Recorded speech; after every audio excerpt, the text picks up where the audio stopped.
주시는 하나님의 말씀입니다. 여러분, 우리나라의 근간이 되는 헌법을 보면요, 강조하는 것 하나 있어요. 우리나라의 근간이 되는 그 헌법을 보시면 강조하는 것 하나 있는데 바로 자유입니다. 여러분, 헌법 전문에도 보시면요, 자유라는 단어가 3번 등장하고 있고 또 각 헌법의 조항마다도 자유가 들어간 조항이 총 8개나 될 정도로 이 헌법에 자유가 강조되고 있다는 것을 우리가 알 수 있죠.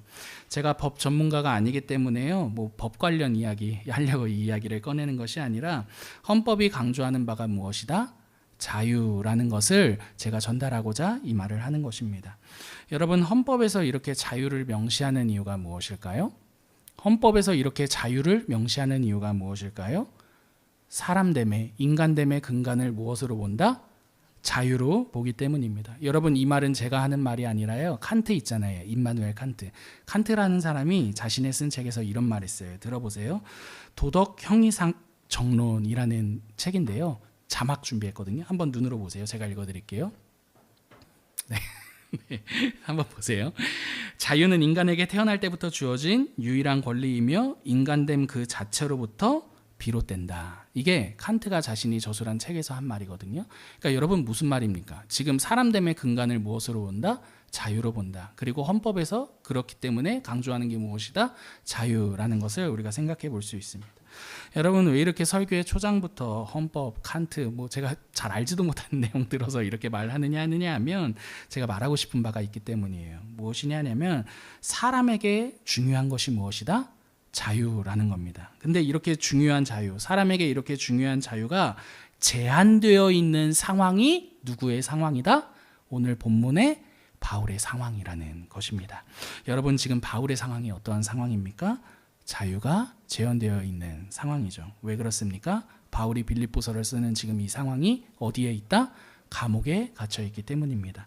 여러분, 이 땅에서 사람의 자유를 가장 제한하는 그 장소 하나 꼽으라면 어디입니까? 감옥이죠.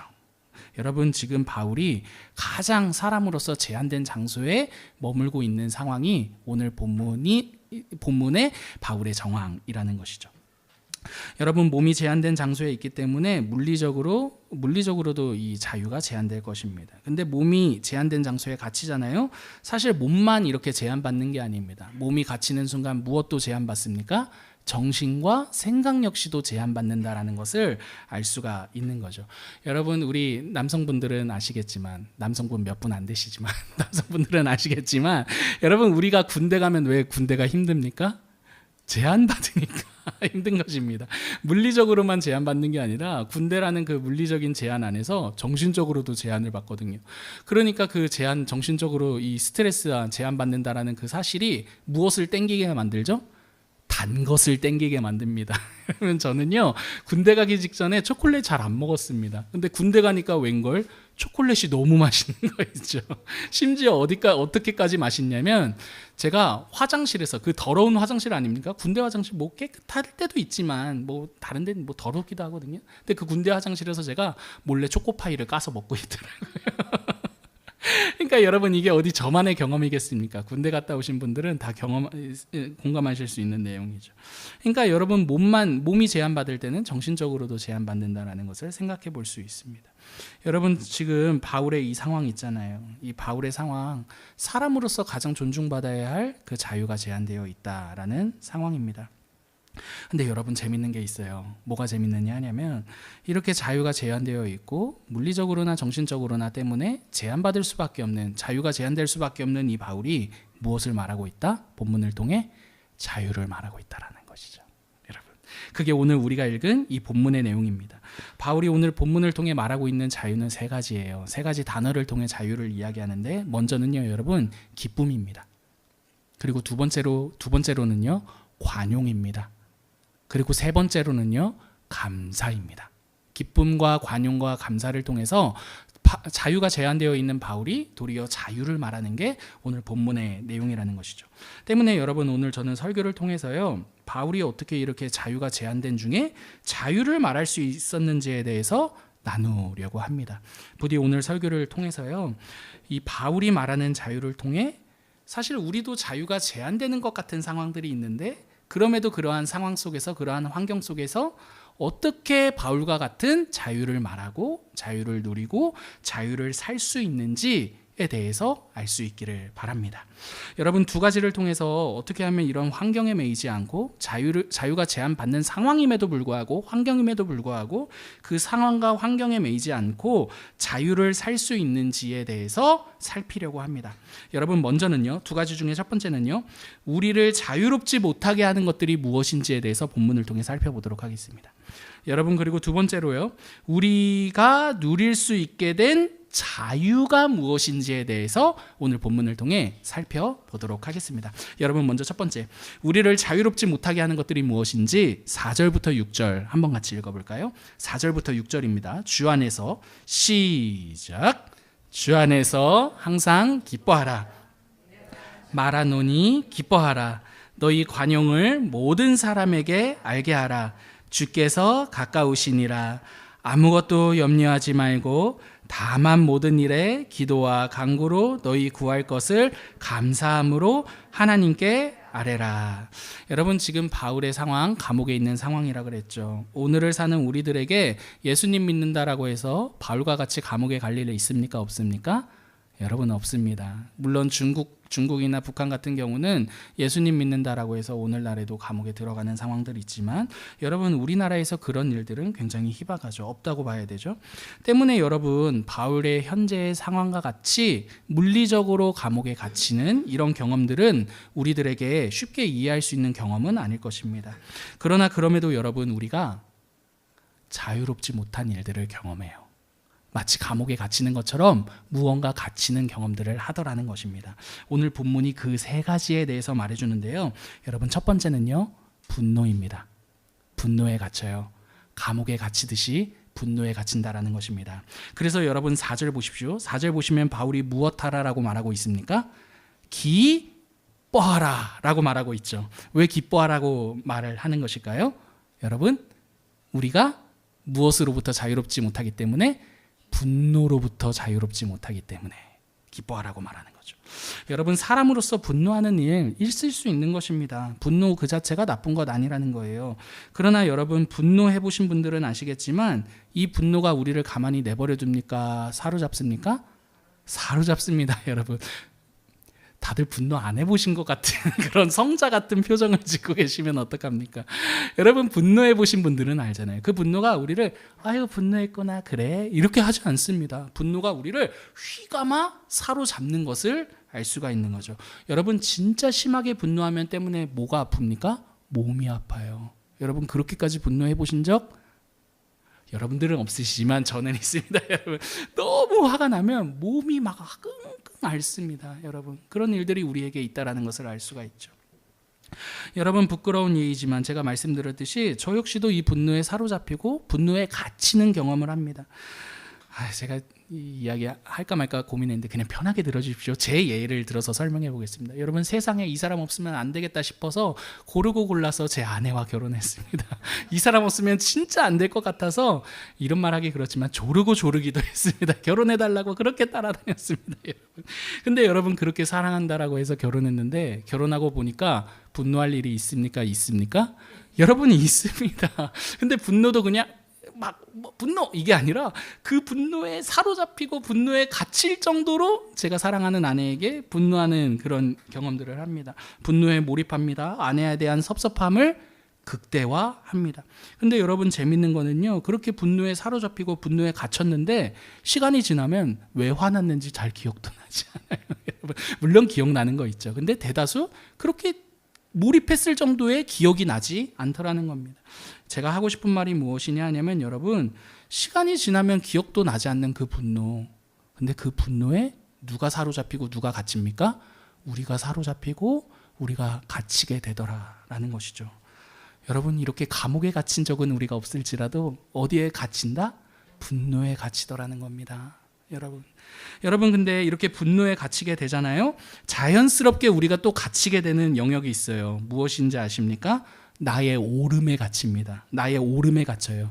그게 5절에 등장하는 바울이 관용하라, 모든 사람에 대하여 관용하라, 너희 관용을 나타내게 하라 라는 말의 의미입니다. 왜 관용하라 라고 말하는 거죠? 관용하지 못하기 때문에 관용하라라고 말하는 거죠. 그럼 생각해 보십시오. 왜 내가 주변 사람들을 관용하지 못합니까? 내가 옳으니까. 내가 옳은데 옳지 않은 니를 어떻게, 내 의견에 동의하지 않는 너를 어떻게 관용하냐라는 것이죠. 여러분, 분노에 갇힌 사람, 분노에 갇히잖아요. 절대로 관용할 수 없어요. 왜 그렇습니까? 자기 오름에 갇히게 되기 때문입니다. 여러분 때문에 이러한 면에서요, 분노 그리고 자기 오름 이거 있잖아요. 이거 이란성 쌍둥이입니다. 한 세트라는 거예요. 분노에 갇힌 사람은 자기 오름에 갇힐 수밖에 없다라는 것이죠. 여러분, 바울이 이렇게 빌립보 교회를 향해서요, 야 분노하지 마, 그러니까 기뻐하라라는 말의 이면의 의미를 알아야 된다라는 거예요. 관용하라라는 말의 이면을 알아야 된다라는 거예요. 여러분, 이 이면의 내용을 모르잖아요. 이거 그냥 도덕적으로 읽고 끝나는 거예요. 아유, 기뻐해야지, 아유 관용해야지. 여러분, 그 정도의 의미가 아니라는 것입니다. 오늘 바울이 이렇게 빌립보 교회를 향해서 분노하지 말아라, 분노에 갇히지 말아라, 자기 오름에 갇히지 말아라 라고 말하는 이유가 있는데요, 그 이유가 2절과 3절이에요. 2절과 3절 같이 읽어보실까요? 내가 유오디아를, 시작, 내가 유오디아를 권하고 순두개를 권하노니 주 안에서 같은 마음을 품으라. 또 참으로 나와 멍에를 같이 한 내게 구하노니 복음에 나와 힘쓰던 저 여인들을 돕고 또한 글레멘드와 그 외의 나의 동역자들을 도우라. 그 이름들이 생명책에 있느니라. 여러분, 지금 2절 보시면 두 명의 이름 나와요. 유씨 나옵니다. 오디아 나오고요. 순씨도, 순 두 개 나옵니다. 두 개. 여러분, 이 두 사람은요, 유력한, 모두가 이름을 대면 아는 리더입니다. 리더. 빌립보 교회의 리더예요. 이름을 볼 때 여러분, 이 둘은요 모두 여성이에요. 여성형 이름이거든요. 이 이름들이 헬라어로. 그러니까 무슨 말이냐 하면, 정리하면 두 명의 여성 리더들, 교회 리더들 사이에 뭐가 있었다? 불화가 있었던 겁니다. 다툼이 있었고 경쟁이 있었던 겁니다. 바울이 이렇게 두 명을 호명하는 데에는요, 이 둘 사이의 불화가, 관계의 안 좋음이 보통 그 이상이었다라는 거죠. 왜냐하면 이 성 빌립보 서신을요 모두가 듣게 읽거든요. 모두가 듣게 읽는데, 유오디아야, 순두개야, 너 이 사이좋게 지내고 공동체는 이 사이좋게 지낼 수 있도록 도와라, 이런다라는 건 관계가 안 좋은 게 심각하다, 안 심각하다? 심각하다라는 의미라는 것이죠. 서로 간에 분노에 사로잡혀 있고 분노에 갇혀 있고 자기의 오름 가운데 갇혀 있더라는 것입니다. 그래서 바울이 이 두 사람의 이 일을 언급한 후에 뭐라고 말합니까? 4절에 기뻐하라라고 말하는 거고, 5절에서 뭐라고 말하는 것입니까? 모든 너희의 관용을 모든 사람으로 하여금 알게 하라라고 말한다라는 것입니다. 그 분노에 갇히지 마라, 자기 오름에 갇히지 마라라고 말한다라는 것이죠.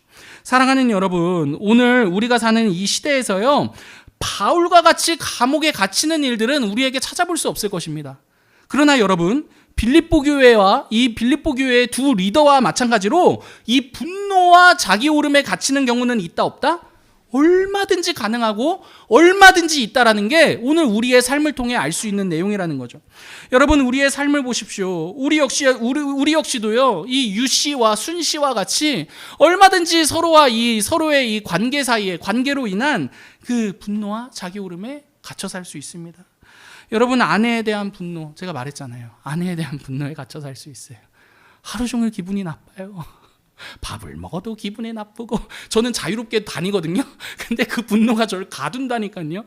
갇혀 삽니다. 하루 종일 기분 나. 근데 여러분, 뭐 남편만 기분 나쁘겠습니까? 아내도 기분 나쁘겠죠. 제 아내도 기분이 나쁘겠죠. 여러분, 부모와 자녀 사이도 마찬가지입니다. 부모도 자녀 볼 때 기분 나빠서 그 분노와 자기 오름에 갇힐 수 있고, 자녀도 부모를 보면 에휴, 우리 부모님은 이게 문제야, 이러면서 그 분노, 평생의 그 분노와 자기 오름에 갇혀 살 수 있는 것 아닙니까? 여러분, 가족 사이에만 갇혀 사는 것 아니죠. 직장 동료, 직장 생활을 해보신 분들 아시잖아요. 하고 계신 분들 아시잖아요. 직장 동료에 대해서도 마찬가지입니다.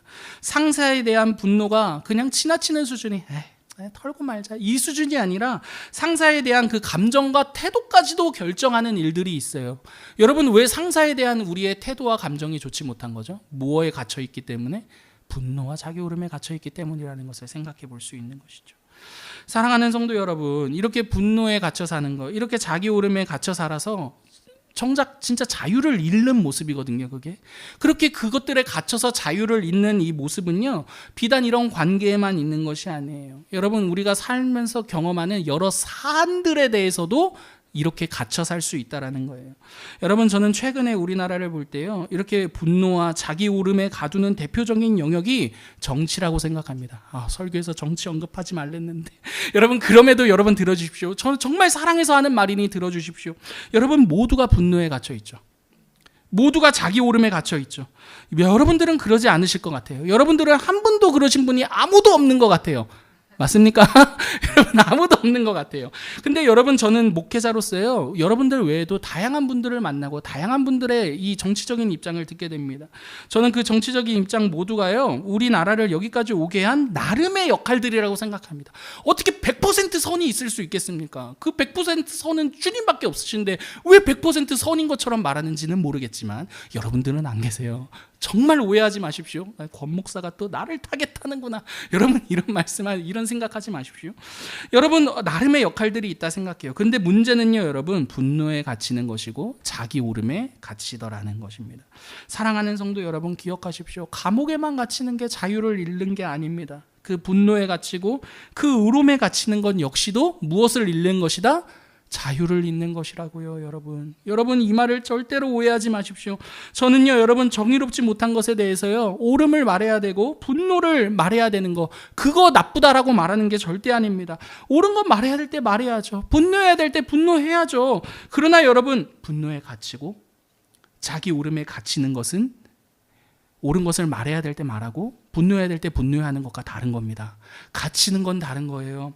분노에 갇히고 자기 오름에 갇히는 일은요, 옳은 것을 말해야 될 때 말하는 것과 분노해야 될 때 분노하는 것과 전혀 다른 일이에요. 왜냐하면 분노와 자기 오름에 갇히는 그 일은요, 우리를 자유롭지 못하게 하고 우리의 자유를 박탈하고 우리의 사람됨을 잃게 만드는 일이기 때문이에요. 기뻐할 수 있는 자유가 있는 우리에게 기뻐하지 못하게 만들고, 관용할 수 있는 자유가 있는 우리에게 관용을 포기하게 만드는 일들이기 때문입니다. 여러분, 마지막으로 바울은 6절에서요, 염려에 갇히지 말라라고 말해요. 여러분, 우리의 일상에서 우리를 가장 손쉽게 가두는 게 무엇입니까?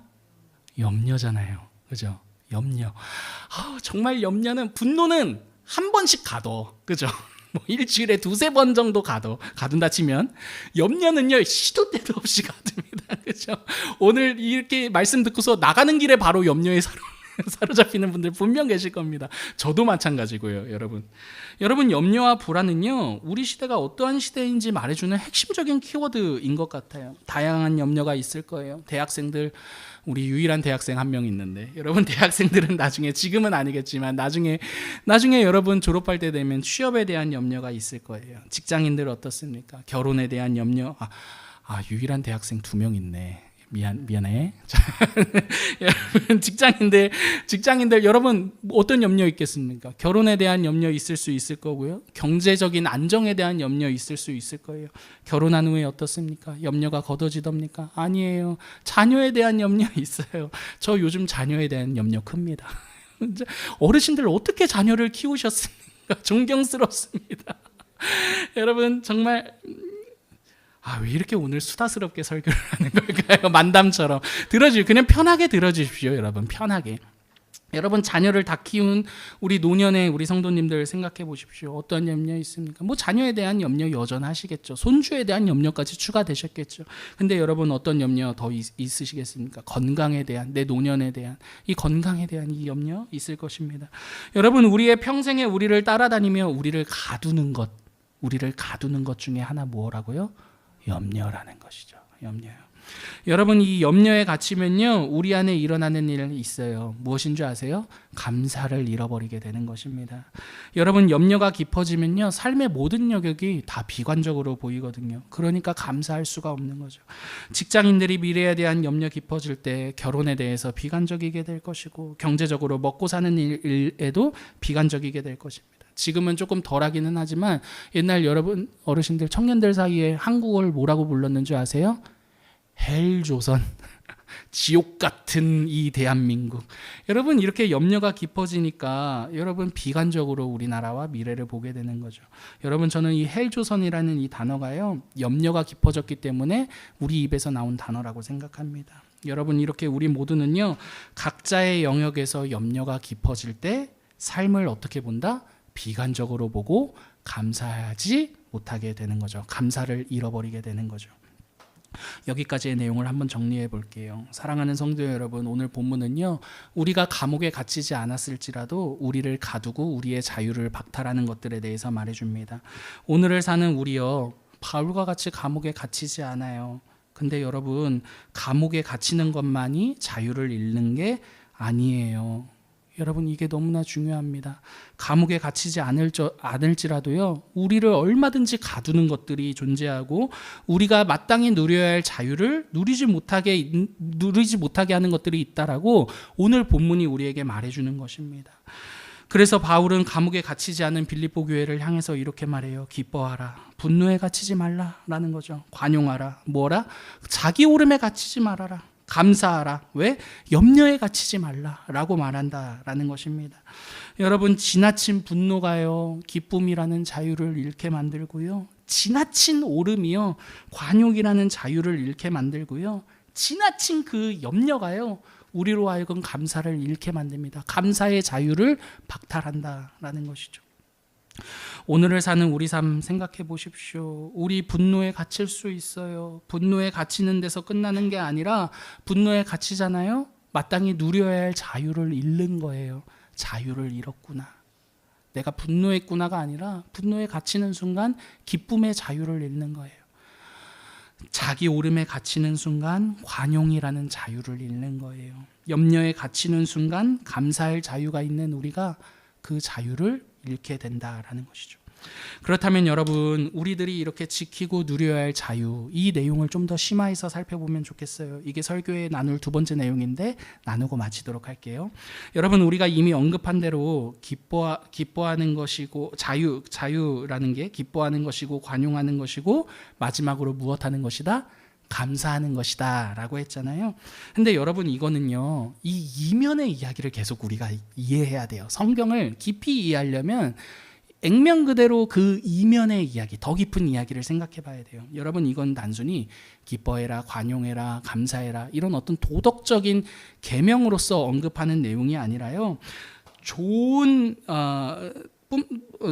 그냥 도덕성을 말하는 것이나 또는 좋은 태도, 긍정적인 어떤 삶의 방향과 태도를 말하는 것이 아니라는 거예요. 여러분 여기서 말하고자 하는 핵심은요, 우리가 기뻐하지 못할 상황, 관용하지 못할 상황, 감사하지 못할 상황, 그런 상황과 환경에 매이지 않을 수 있는 무엇이 있다? 자유가 있다라는 것을 말해주고자 이 본문을 바울이 빌립보 교회를 향해 말한다라는 것이죠. 여러분 기뻐하지 못하는 가운데서도 그런 기뻐하지 못할 환경에 매이지 않고 기뻐할 수 있는 자유가 너에게 있어. 그 말이 뭐라고요? 주 안에서 기뻐하라 라는 말의 의미고, 그러한 환경에서도 너그러울 수 없는 환경, 관용할 수 없는 환경에서도 너는 너그러운 사람이 될 수 있어. 그럴 자유가 있어 라는 게 그런 그 관용하라 라는 말의 의미가 되는 거고, 염려할 수밖에 없는 상황, 그 상황에 매이지 않고 너는 감사할 자유가 있어. 그렇게 상황과 환경, 다양한 상황과 환경, 우리가 인생을 살면서 수많은 마주하게 될 그 상황과 환경에 매이지 그러지 않을 수 있는 자유가 누구에게 있다? 우리에게 있다라는 게 오늘 본문이 이 내용을 통해 말하고자 하는 핵심 의미라는 것이죠. 여러분 우리가 구원받았잖아요. 아멘. 여러분 우리 다 구원받은 사람. 네, 아무튼 뭐 그건 주님이 아실 겁니다. 여러분 아무튼 여러분 구원이라는 말이 있잖아요. 여러분 이 구원이라는 말의 의미가요, 단순히 내가 지은 죄 용서받고 이제 내가 지옥에서 천국 가게 됐다, 여러분 이런 정도의 의미를 담는 게 아닙니다. 이거는 단순화한 거고요. 여러분 구원의 핵심적인 의미는 자유예요. 그러니까 하나님께서 우리에게 구원하셔서 우리에게 자유롭게 하셨다, 자유인이 되게 하신 이 사실은요, 여러분 우리의 사람됨, 하나님의 형상대로 지음받은 우리의 사람됨을 회복하신 사건이 구원이라는 말의 의미가 되는 거죠. 여러분 이 말을 조금 더 파고 들어가면 자유가 이런 의미예요. 들어보세요. 이제는 더 이상 내가 내 손으로 거둔 그 일들이 나를 결정하는 게 아닙니다. 이해되세요? 자유의 의미는요, 내가 내 손으로 거둔 그 일들이 나를 결정하는 게 아니라 예수님이 나를 위해 이루신 그 일이 나를 결정한다. 여러분, 이게 자유예요. 여러분, 이게 자유예요. 그래서 여러분, 기뻐할 수 없을 때 분노가 아니라 기쁨을 선택하게 되는 거예요. 만약 내가 내 손으로 거둔 그 일이 나를 결정한다, 그것들로, 내가 내 손으로 거둔 그 일로 내 인생이 결정된다라고 생각할 때 우리가 할 수 있는 유일한 일은 분노예요. 분노에 갇히는 거예요. 왜 그렇습니까? 내 손으로 거둔 그 일은 분명히 한계가 있기 때문이에요. 한계가 있는 그 자원을 내가 내 손으로 지켜야 되니까 분노할 수밖에 없는 거예요. 근데 여러분, 구원은요, 이렇게 말해요. 우리의 삶에 대해서요, 우리의 삶은 무엇이 결정한다? 네 손으로 거둔, 네 인생에 네 손으로 거둔 너의 성공과 너의 결과가 아니라 예수님이 우리를 위해 이루신 그분의 성공과 그분의 일이 우리를 결정한다라고 하니, 분노에서 벗어나 무엇을 선택해요? 기쁨을 선택할 수 있는 자유가 주어지게 된다라는 것이죠. 왜요? 이렇게 고백하기 때문에 내 한계가 나를 결정하지 않아. 나를 결정하는 건 무엇이다? 예수 그리스도께서 이루신 그분의 그 풍성함과 아름다우심이 나를 결정해. 그게 우리로 하여금 분노할 상황에 갇히지 않고 자유를 볼 수 있고 기쁨을 선택하게 만든다라는 것이죠. 관용도 생각해 봅시다. 여러분, 내 손으로 거둔 그 일로 내가 결정되잖아요. 그럼 우리 절대로 너그러워질 수 없어요. 절대로 따뜻해질 수가 없어요. 우리 실력 아시잖아요. 아까 종은자매도 대표 기도할 때 우리 실력이 부족해요. 우리 실력 아시잖아요. 여러분, 우리 실력을 수치화하면 여러분, 우리 다 도찐개찐인 거 아시죠? 막 목사인 제가 앞에서 이렇게 폼 잡아도 아마 밑바닥일 겁니다. 여러분, 실력을 수치화하면 여러분, 우리 실력으로 절대 관용할 수가 없습니다. 내 손으로 거둔 일로 내가 누구인지 증명해야 되기 때문에 너그러워질 수가 없어요. 그래서 내가 이룬 성과가 많은 사람들일수록 내가 이룬 성공 안에서 사는 사람들일수록 독불장군이 돼요. 독불장군이요.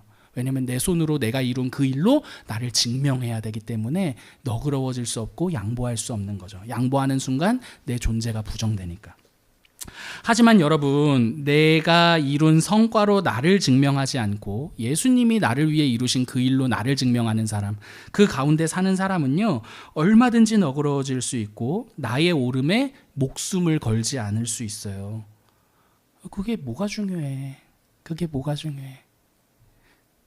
나는 날마다 죽노라 이러잖아요, 바울이. 나는 날마다 죽노라. 뭐가 중요해? 내가 그렇게 내 오름을 증명해내가지고 상대를 무릎 꿇리는 게 뭐가 그렇게 중요해? 나는 날마다 죽노라. 그죠? 여러분, 예수님의 성과 위에 살잖아요? 그럼 얼마든지 너그러워질 수가 있는 거죠. 왜요? 예수님이야말로 우리의 흔들리지 않는 우리의 영원한 성공과 성과가 되시기 때문입니다. 여러분, 마지막으로 왜 염려하지 않고 감사할 수 있습니까? 내가 손으로 이룬 그 일들, 여러분, 완전하지 않아요. 내가 내 손으로 거둔 그 성과와 성공 완전하지 않아요. 아무리 그 손으로 거두어도 돌아오는 것은요, 염려와 불안이에요. 대학 가면 끝날 줄 알았죠? 염려 또 됩니다. 직장 가면 끝날 줄 알았죠? 염려 또 있습니다. 결혼하면 끝날 줄 알았죠? 또 나옵니다. 아직 모르겠지만 자녀 낳으면 끝날 줄 알았는데 끝나지 않아요. 계속됩니다. 여러분, 내 손으로 거둔 일들의 끝은요, 염려와 불안뿐이라는 것을 이 40년만 살아도 알겠는데요. 근데 오죽 우리 어른분들은 오죽하시겠어요. 근데 청년분들은 저를 보고 깨달으시죠.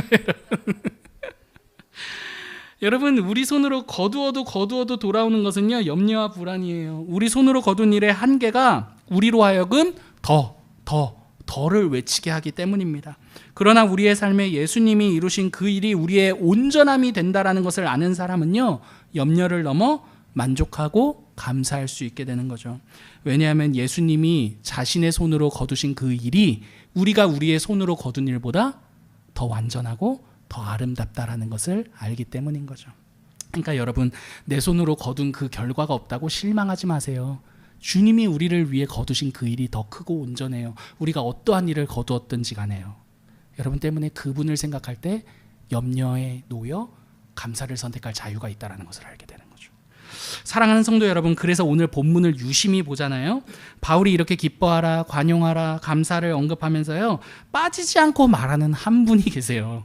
여러분 4절 보세요. 4절 누가 등장합니까?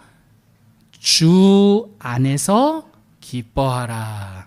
관용을 이야기할 때도 뭐라고 해요? 관용을 이야기할 때도 주께서 가까우시니라 라고 말하죠. 여러분, 그리고 7절에서 그리스도, 7절도 보세요. 감사를 이야기할 때 뭐라고 얘기해요? 그리스도 예수 안에서 라고 말해요. 여러분, 바울이 이렇게 우리에게 허락된 자유를 말할 때 누구를 빠지지 않고 언급하고 있습니까? 예수 그리스도를 빠지지 않고 언급한다라고요. 여러분, 예수님으로 인해 기뻐할 수 있고, 예수님으로 인해 너그러워질 수 있고, 예수님으로 인해 감사할 수 있다라는 게, 여러분, 오늘 바울이 말하는 무엇이다? 자유라는 것이죠.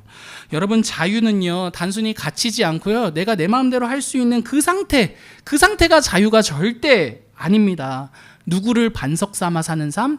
예수님을 반석 삼아서 사는 삶, 예수님 위에 집을 짓고 사는 그 삶이 무엇이다? 자유로운 삶이다라는 것입니다. 여러분, 때문에 진짜 자유는요, 예수님 안에 갇히는 거예요.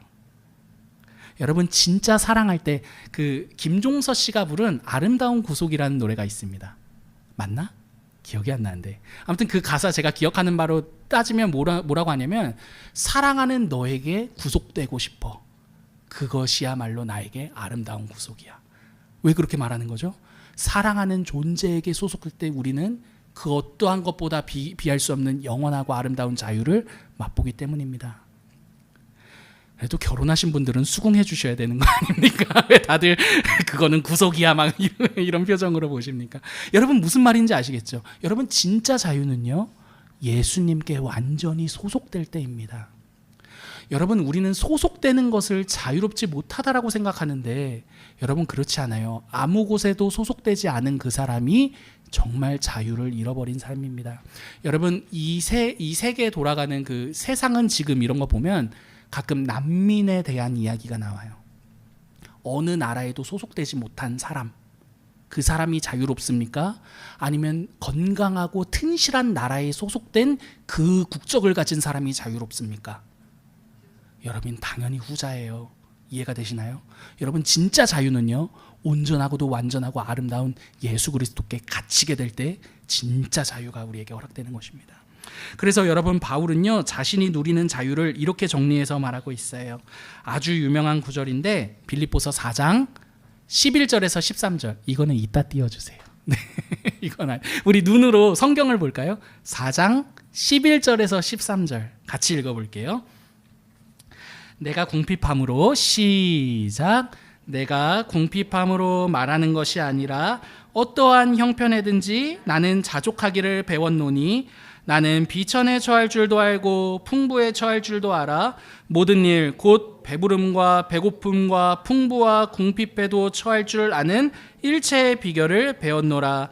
내게 능력 주시는 자 안에서 내가 모든 것을 할 수 있느니라. 여러분, 이 성경 구절을요, 많이들 오해합니다. 내가 슈퍼맨이 될 수 있다라고 생각해요. 예수님을 의지하면 나에게 불가능한 일은 아무것도 없어, 이렇게 생각하는 거죠. 근데 여러분, 이 일은 단순히 우리가 뭐 막힘없이 우리의 인생을 다 소원 성취하며 살 수 있다라는 그 정도의 슈퍼맨이 될 수 있다라는 말이 아니라요, 여러분, 자유에 관한 말이에요. 여러분, 때문에요, 11절의 이 자족을 자유로 생각해 보십시오. 왜냐하면 자족이란 어떠한 환경에도 매이지 않고 만족할 수 있는 자유거든요. 여러분, 이 자족을 자유로 바꾸어서 제가 이렇게 설명해 봤어요. 눈으로 따라서 읽어보세요. 제가 읽어드릴게요. 내가 궁핍함으로 말하는 것이 아니라 어떠한 형편에든지 나는 자유하는 것을 배웠습니다. 나는 좋지 못한 환경에 처하거나 좋은 환경에 처하거나 모든 환경에서도 자유할 수 있는 일체의 비결을 배웠습니다. 저는 제 삶의 반석 대신 예수 그리스도 안에서 어떠한 환경이든지 자유를 누리며 살 수 있습니다. 여러분, 이게 11절부터 13절의 내용이에요. 너무나 멋진 말이죠. 바울이 자신이 누리고 있는 자유를 마지막에 이렇게 정리해서 말하는 거예요. 내게 능력 주시는 자 안에서 나는 자유를 살 수 있어 라고 말이죠. 왜요? 그분이 나의 온전한 소속이 되시고 그분이 나의 흔들리지 않는 반석이 되시니까. 그분 안에서 나는 참된 자유를 살 수 있어. 여러분, 이게 빌립보서 4장 11절에서 13절까지의 내용이 되는 거예요. 말씀을 마칠게요.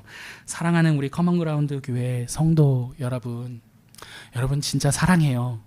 제가 그냥 설교 억구로 말하는 게 아니라 여러분들 한 분 한 분 정말 사랑합니다.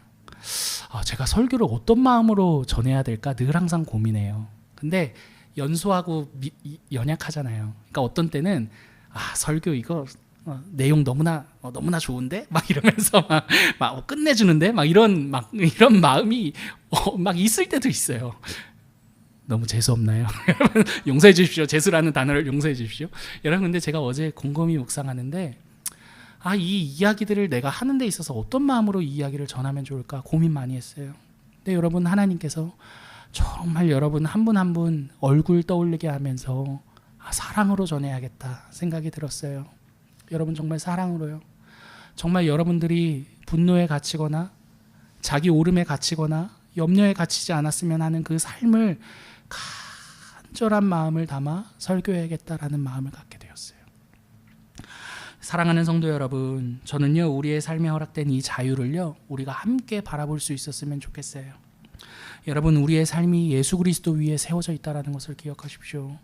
여러분, 우리의 소속이 그분의 소속이라는 걸 기억하십시오. 우리가 우리의 손으로 일궈놓은 우리 인생의 성공과 우리 인생의 성과에 소속된 인생이 아니라요, 여러분 정말 그분이 우리를 위해 이루신 그 모든 성공 안에 우리가 소속되어 있다는 것을 기억했으면 좋겠어요. 때문에 우리의 삶은요 환경에 매이거나 환경에 의해 결정되는 그러한 삶이 아니라요 예수님께 매임으로 예수님에 의해 결정된 인생이 우리의 인생입니다. 여러분, 예수님께서요 우리의 손으로 실패한 모든 것들을요 그분이 감당하셨습니다. 여러분, 이게 너무나 복음 아닙니까? 여러분, 정말 우리의 삶은요 우리가 힘써 수고했지만 결국에 우리가 얻게 된 그 실패를 안고 갈 수밖에 없는 인생인데, 여러분, 주님께서 우리가 거두어들인 우리의 실패가 우리 인생의 결론이 되지 않게 하셨죠. 그게 죽음을 이기고 부활하신 사건 아닙니까? 여러분, 그리고 그 안에서 우리를 살게 하시는 거, 여러분 그 삶이야말로 자유를 누리는 삶이라는 걸 함께 기억할 수 있었으면 좋겠습니다.